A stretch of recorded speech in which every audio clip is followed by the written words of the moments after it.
नमस्कार दोस्तों, स्वागत है आपका एग्जाम विद उदयराज में। तो भाई आज हम बात करने वाले हैं फिजिक्स का मोस्ट इम्पॉर्टेंट टॉपिक जिसका नाम है किरचॉफ का नियम। भाई ये टॉपिक हर बार एग्ज़ाम में पूछा जाता है, चाहे वो कोई सा भी बोर्ड क्यों ना हो, चाहे बिहार बोर्ड हो, चाहे यूपी बोर्ड हो, चाहे राजस्थान बोर्ड हो, चाहे छत्तीसगढ़ बोर्ड हो, एमपी बोर्ड हो, कोई सा भी बोर्ड हो, सब में ये बहुत ही महत्वपूर्ण टॉपिक है, सब में पूछा जाता है। तो सबसे पहले हम इसको समझते हैं। सबसे पहले समझें किरचॉफ का प्रथम नियम। किरचॉफ का प्रथम नियम जिसे बोलते हैं संधि का नियम। उसे समझने से पहले एक चीज़ समझते हैं एग्जाम्पल से। मान लिया ये एक तालाब है, ये एक तालाब है और इसमें यहाँ से ये और ये दो पाइप पड़ी हुई हैं, पानी भरने के लिए दो पाइप पड़ी हुई हैं और ये यहाँ से पानी भरता है और इसमें एक पाइप है जो पानी को निकालता है। ध्यान से समझना, ये एक तालाब है जिसमें दो पाइप पड़ी हुई हैं, ये दो पाइप पानी भरती हैं और ये पाइप पानी निकालती हैं। तो एक चीज़ बताओ, यहाँ से पानी भरा गया और यहाँ से पानी निकल गया, तो तालाब में कितना पानी बचा? तालाब में पानी बचा 0, यानी कुछ नहीं पानी बचा, यानी 0। अब मान लिया यहीं पर इसने 5 लीटर पानी भरा और इसने भरा 15 लीटर पानी, तो इस पाइप से कितने लीटर पानी निकलेगा? 20, यानी टोटल निकल जाएगा तो 20 लीटर। अभी थोड़ा समझ में आया? अब समझते हैं पहले थ्योरी से, उसके बाद एग्जाम्पल फिर से।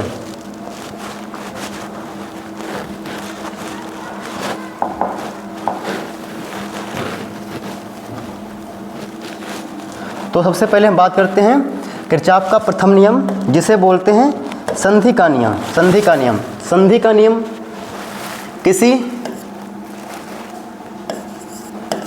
किसी परिपथ के किसी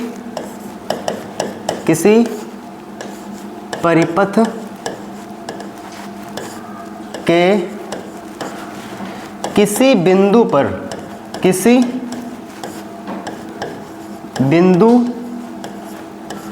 पर मिलने वाली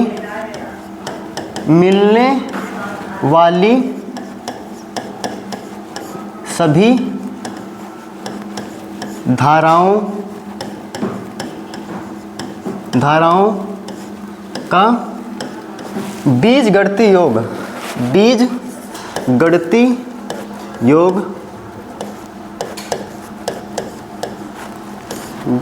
योग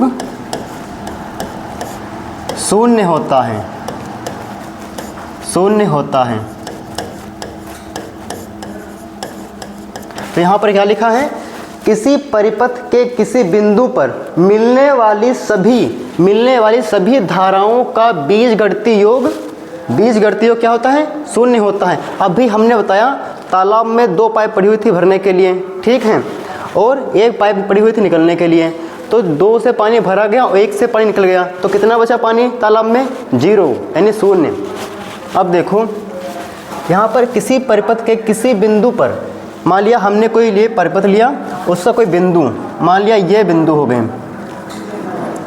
इसे मान लो ये जंक्शन है। संधि को इंग्लिश में बोलते हैं जंक्शन। जंक्शन मान लो जैसे कि लखनऊ जंक्शन हो गया, कानपुर जंक्शन हो गया।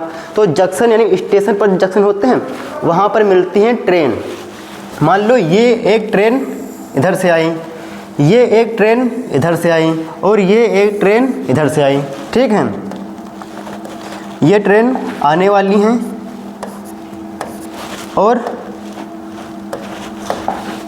ये ट्रेन इधर से चली गई इस जंक्शन से और इधर से ये चली गई।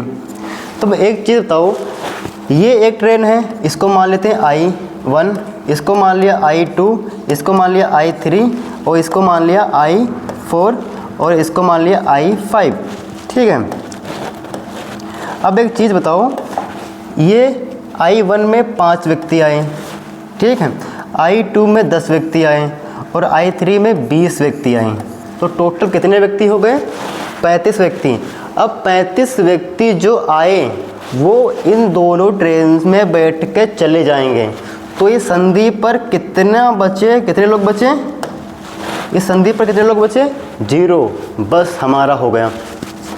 अब देखो इसको कैसे लिखते हैं, किसी परिपथ के, हमने परिपथ लिया, किसी बिंदु पर हमने, हमारा ये बिंदु हो गया, मिलने वाली सभी धाराओं, ये धाराएं हो गई I1 I2 I3, ठीक है, सभी धाराएं हैं तो ये भी जोड़ेंगे, फिर ये भी जोड़ेंगे। इन धाराओं का बीजगणितीय योग कैसा होगा, शून्य यानी 0 होगा। तो इसको हम लिखेंगे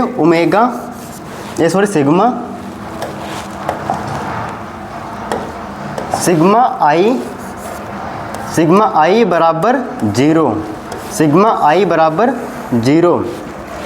अब इसको कैसे लिखेंगे, अब एक चीज़ बताओ, क्या I1 plus I2 plus I3 ये हमारा, ये माइनस, इसमें इतने में लोग,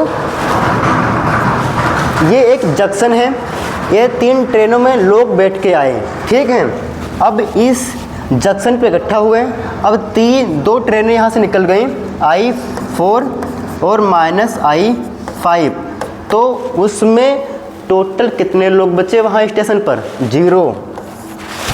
या फिर इसको ऐसे लिख लो कि I1 plus I2 plus I3 बराबर होगा किसके, I4 के प्लस I5 के। बस हमारा हो गया।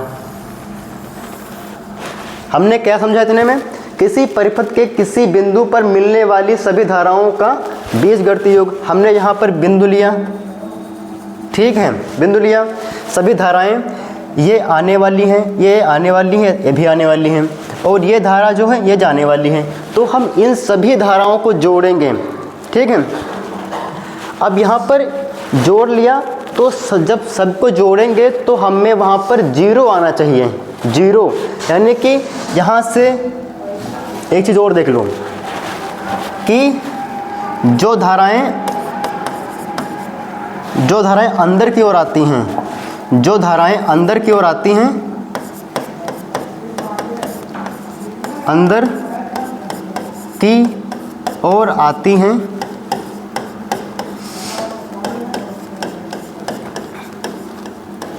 उन्हें ऋणात्मक यानी घटाते हैं, लिखो, घटाते हैं, सॉरी, जो अंदर को आती हैं उसे जोड़ते हैं, जो अंदर की ओर आती हैं उसे जोड़ते हैं, और जो बाहर की ओर जाती हैं, बाहर को जाती हैं, बाहर जाने वाली धाराएं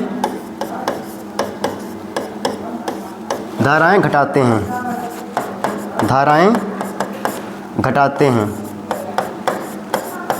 हैं, और ऐसा करने पर टोटल कितना आना चाहिए, 0, ठीक है।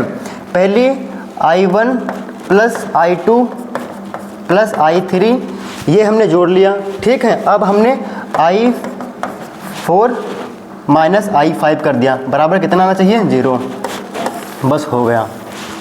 अब इससे न्यूमेरिकल भी आते हैं, पूछ लेगा यहाँ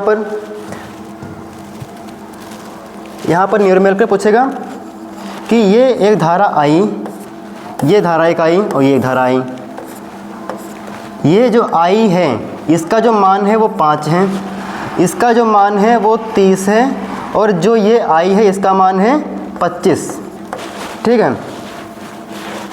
थोड़ा बड़ा लिख देते हैं, इसका नाम हो जाएगा, इसका जो मान है वो 25 है, I1 का मान 5 है, I2 का मान 30 है, I3 का मान है 25, और जो धारा जा रही है इसमें एक धारा निकल के गई जिसका मान है